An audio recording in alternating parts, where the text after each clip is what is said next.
ఇది తమాషాగా ఉంది. సంక్షిప్తంగా చెప్పండి విజయబాబు గారు, ఈయన మిత్రుడా శత్రువా మనకి ఈ ట్రంప్? ఒక రోజేమో నేనే చేశానంటాడు, ఇప్పుడేమో నేను చెప్పుకోవడానికి ఇష్టం లేదు కానీ బట్ నేను నా వల్లే జరిగింది, శాంతి వచ్చిందని అంటాడు. ఇప్పుడేమో ఐఫోన్ ఫ్యాక్టరీలే పెట్టొద్దని చెబుతున్నాడు, యూనిట్లే పెట్టొద్దని చెబుతున్నాడు. మీకేమనిపిస్తుంది ట్రంప్ గోల? అమెరికా అధ్యక్షులు ఎవరైనా సరే అంటే ఆ పాత తరం కాబట్టి జాన్ ఎఫ్ కెనడీ విషయాన్ని పక్కన పెట్టినట్టయితే తదనంతర కాలంలో వాళ్ళందరూ కూడా పూర్తిగా మెటీరియలిస్టులు అండి. ఎప్పుడు కూడా అమెరికా అధ్యక్షుడు ఎవరైనా సరే అతన్ని భారత్ విశ్వసించేటువంటి పరిస్థితి లేదు. వాళ్ళకి కావాల్సింది ఏంటంటే వాళ్ళ స్వప్రయోజనాలే.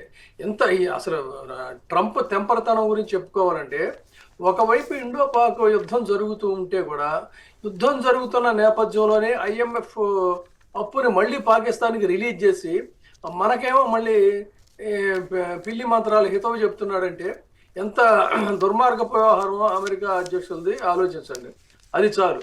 కాబట్టి ఇదంతా ఏంటంటే ఒక మాయాజాలం చేస్తున్నాడు. ఈ టారిఫ్ అనేటువంటిది ప్రపంచం అంతా కూడా చాలా కీన్గా గమనిస్తుంది.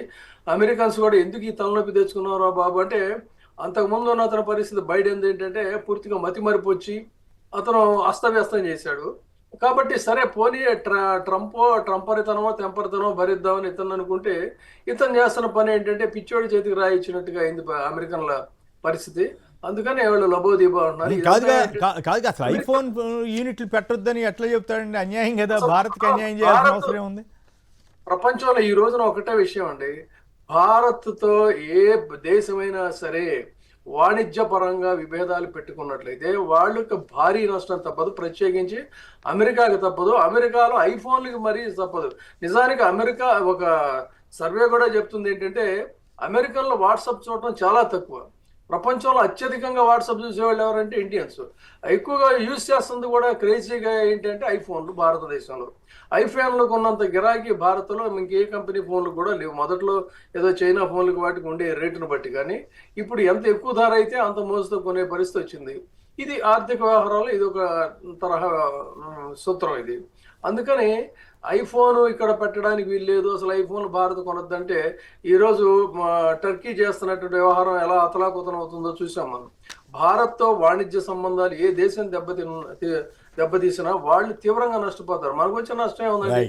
అంటే ఐఫోన్ తయారీ యూనిట్లు ఇప్పుడు చైనా నుంచి మార్చాలనుకుంటున్నారు కదా, ఐఫోన్ తయారీ యూనిట్లు భారత్లో పెట్టకపోతే పెట్టాలని వాళ్ళు అనుకుంటే ఈయన ఎందుకు అడ్డం పట్టడం, అమెరికాలో పెట్టండి అని చెబుతాడు. అమెరికా ఇప్పటికే అడ్వాన్స్.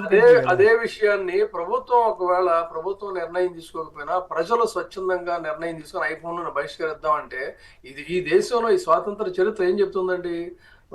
గాంధీ గారు ఇచ్చినటువంటి పిలుపుకి ప్రజలు ఎంతగా స్పందించారు, విదేశీ వస్తు బహిష్కరణ. ఆ విధంగా కనుక నైతికంగా మన వాళ్ళు ఆ నిర్ణయం తీసుకుంటే తీవ్రంగా నష్టపోతారు వాళ్ళు. అందుకని ట్రంప్ నిర్ణయాలు అనేటువంటివి తనకు తను సెల్ఫ్ గోల్ వేసుకుంటున్నాడు తప్ప మరొకటి కాదు. రైట్.